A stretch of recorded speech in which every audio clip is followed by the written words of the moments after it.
네, 뉴스 Q&A 시간입니다. 오늘 상장사들의 상반기 보고서 제출을 통해서 이제 상반기 기업들의 실적이 발표가 됐는데요. 이 부분에 대해서 김혜람 기자와 함께 이야기 나눠보도록 하겠습니다. 김혜람 기자, 상반기에 많이 안 좋았다, 경기 자체도 많이 떨어지고 있다 얘기는 했습니다만은 전반적으로 이익들을 보자면 그래도 걱정했던 것보다는 잘 나온 것 같네요. 네, 맞습니다. 오늘 거래소에서 발표한 이 상반기 국내 상장사들의 실적에서 일단 수익성만 보자면 아주 눈에 띄게 개선이 되는 모습이었습니다. 유가증권시장에 상장한 514개사의 상반기 연결 재무제표를 살펴보니까 이 전체 순이익이 47조 1,978억 원으로 지난해 같은 기간에 비해서 20.2%나 증가했습니다. 또 영업이익은 62조 9,014억 원으로 14.4%가 늘었는데요. 특히 전체 매출의 12.5%를 차지하는 삼성전자를 제외하고 보면 이익 증가폭이 24.9%까지 늘어나는 것으로 나타났습니다. 요새 경기가 안 좋다 하는데 조금 갸우뚱하게 생각하시는 분들 많으실 텐데요. 이 매출액을 보면 조금 답이 나오실 겁니다. 네. 이 상반기 매출액은 804조 5,504억 원으로 단 0.64%가 늘어나는데 그쳤습니다.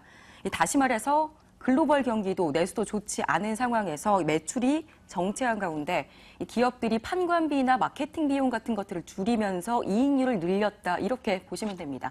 이 전문가들은 불황형 흑자가 상반기에 지속됐다 이렇게 보고 있습니다. 속을 들여다보니까 좋아할 수만은 없을 것 같습니다. 그런데 이제 업종별로 살펴보자면 이번에 특히 제조업종의 실적 개선세가 눈에 띄었다고 들었는데요. 그 이유가 뭘까요? 네, 먼저 유가와 원자재 가격이 하락하면서 이에 따라서 실적이 크게 개선됐다고 보여집니다. 네. 기계업종은 320%, 운수장비가 60%, 화학은 41%, 철강금속이 32%, 전기가스가 21% 흑자폭을 보였습니다. 이 두바이유 기준으로 국제 유가가 지난해 2분기 배럴당 60.49달러였는데요. 올해 2분기에는 43.23달러로 28.5%가 하락했습니다. 유가나 원자재 등 에너지를 사용하는 기업들이 제조 원가가 떨어지면서 이익이 개선됐다 이렇게 보여지고요. 특히 기계업종의 경우에는 가장 큰 영향을 받았습니다. 이 매출액은 전년 동기보다 4.5%가 줄었지만 영업이익과 당기순이익은 43.6%와 319.1%가 늘어났습니다. 또 흑자 전환한 건설업종의 경우에서 보면요. 올해 상반기 매출액이 31조 1,071억 원으로 전년 동기 대비 9.8%가 증가했습니다. 영업이익도 79.7%가 늘어났고 순이익은 1조 1,225억 원으로 보이면서 흑자 전환을 했습니다. 이는 최근에 주택시장이 살아나면서 분양시장의 호황을 맞고 있기 때문인데요. 이 전국을 보면 아파트 매매가가 평균 3.3제곱미터당 평균 1,000만 원을 넘어섰고요. 이 서울의 경우에는 아파트 실거래 가격이 5년 만에 5억 원을 돌파했습니다. 그 결과 전통적인 비수기인 지난달 7월에도 이 주택담보대출이 4조 원 넘게 이례적으로 급증한 것으로 나타났습니다.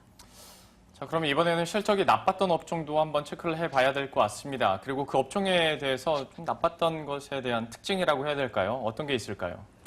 우선 눈에 띄는 업종은 전기전자 업종입니다. 네. 이 유가증권 시장의 시총 12.5%를 차지하고 있는 삼성전자의 어닝 서프라이즈에도 불구하고 이 전기전자 업종에서 상반기 영업이익과 순이익 규모가 각각 전년 동기 대비 34%와 32%가 줄었습니다. 반면에 삼성전자는 1, 2분기 어닝 서프라이즈를 기록을 했죠. 특히 2분기 영업이익이 8조 1,400억 원으로 18%가 급증을 했었고요. 또 이렇게 영업이익이 8조를 넘어선 거는 9분기 만에 처음이었는데요.